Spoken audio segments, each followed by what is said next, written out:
ಕೇಂದ್ರ ಹಣಕಾಸು ಸಚಿವೆ ನಿರ್ಮಲಾ ಸೀತಾರಾಮನ್ ಗುವಾಹಟಿಯಲ್ಲಿಂದು ಅಸ್ಸಾಂ ವಿಧಾನಸಭೆ ಚುನಾವಣೆಗೆ ಬಿಜೆಪಿಯ ಪ್ರಣಾಳಿಕೆ ಸಂಕಲ್ಪ ಪತ್ರವನ್ನು ಬಿಡುಗಡೆ ಮಾಡಿದರು. ಈ ವೇಳೆ ಮಾತನಾಡಿದ ಅವರು, ಅಸ್ಸಾಂ ದೇಶದ ಅತ್ಯಂತ ವೇಗದ ಆರ್ಥಿಕತೆ ಹೊಂದಿರುವ ರಾಜ್ಯವಾಗಿದೆ. ಇಲ್ಲಿ ತಲಾ ಆದಾಯ ಕಳೆದ 4 ವರ್ಷಗಳಲ್ಲಿ ಶೇಕಡಾ 54ರಷ್ಟು ಹೆಚ್ಚಾಗಿದೆ.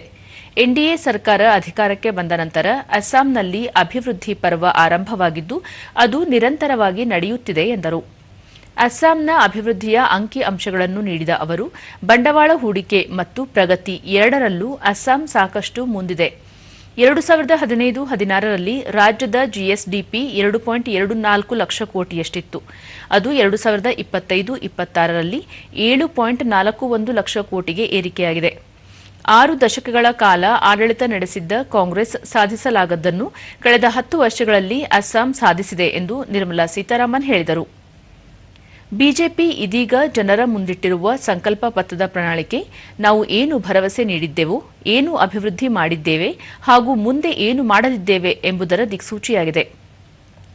ಈ ಪ್ರಣಾಳಿಕೆ ಭರವಸೆಗಳನ್ನು ಈಡೇರಿಸಿ ಸಮಗ್ರ ಅಭಿವೃದ್ಧಿಯನ್ನು ಮಾಡುವ ಸಂಕಲ್ಪವಾಗಿದೆ ಎಂದು ಹೇಳಿದರು.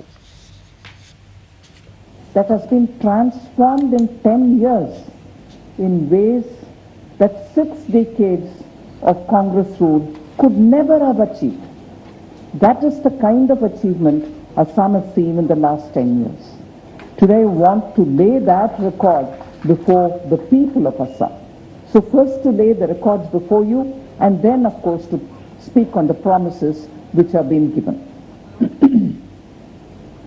I'll start with the economic transformation of Assam.